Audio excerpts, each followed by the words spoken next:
রে ভাই আমার বাড়িতে একজন মধু নিয়ে আছে নিয়ে আসে আমার কাছে ভাই মধু নেও প্রথমে 500 টাকা কেজি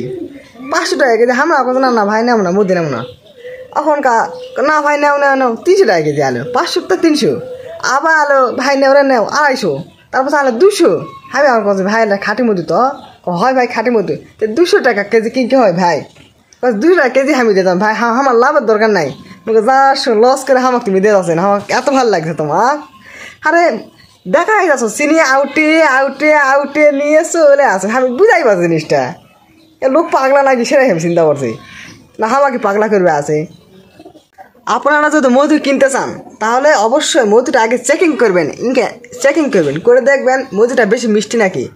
আসল মধু অতটা মিষ্টি হবে না অতটা আসল মধুটা একটু তিত্রাবে বেশি আর এদিকে যায় চিনির কিবা একটা হলে তিত্রাবে না শুধু মিষ্টি রাখবে আলাদাই বা পর্যন্ত খালি মিষ্টি আর মিষ্টি বলে আমি খাই মিশছে না খাই দেয় আমার এর পর্যন্ত আগুন মিষ্টি যায়নি আমি এলা দেখে আরে ভাইটাকে আমি কছে ভাই এটা তো চিনি আউটে নিয়ে আসেন লোক কছে যে না ভাই চিনি আউটে নিয়ে আসেনি আগে খাঁটি মধু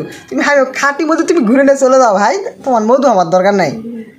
কারণ লোকটা মেলা হাত পা ধরে জোর অনুরোধ করলে ভাই না মধু না ভাই আমি নাও না ভাই তুমি চলে যাও আউট সে আউট হয়ে চলে গেছে ভাই রে ভাই এরা মানুষ 2 বালতি মধু নিয়ে চলে আসে আচ্ছা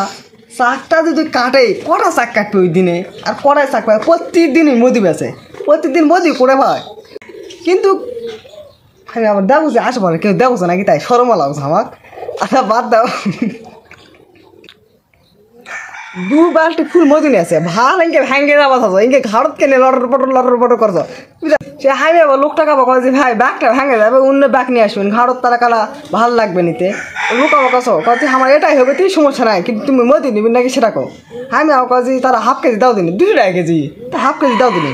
নিবা যায় চিন্তা ভাবনা করছে আমার আব্বা মর কোন আব্বু না মধু নিব আছে কিনকা রাখি 200 টাকা কেজি কই সারা ঘাড়ত না একটা বাইতে পারে দিই আমি হাইমা কয় কা কি আছে সমস্যা চিনির মধু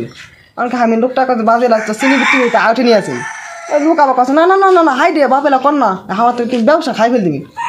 আচ্ছা তোমার ব্যবসা খাবো না তুমি চলে যাও বাজে আমাকে 1 পা দাও দিনি 1 পা দিলে না তারপর আমাকে 1 পা মধু দিলে না আগ করে উঠে চলে গেল তখন আমি বুঝা পানো মুরব্বী ও বুঝে না আরে বাসা মধু আমাকে খিলবা নিয়ে চলে আসে লোকের আরে লোকের তো ইস এনা খালি সুযোগ পেলা কালা দেন মানে ঘাটটা লাগে কিন্তু গলিত খিলটি দিলে সুযোগ পাইনি তো উঠে দই মারছে একটা নিয়ে আরে 2 বালতি মধু নিয়ে আছে গোটা খামার গ্রাম খিলালে ঘুরাবে না এতগুলা মধু নিয়ে আছে লোক কি প্রতিদিন এই মধুগুলা যে পাই করতে পাই মধুগুলা সুযোগ ভাই সমস্ত খালি এলাকারই বালতি ভরা খালি মধু নিয়ে চলে আসে এই লোকক যদি আর একদিন দেখতে পাই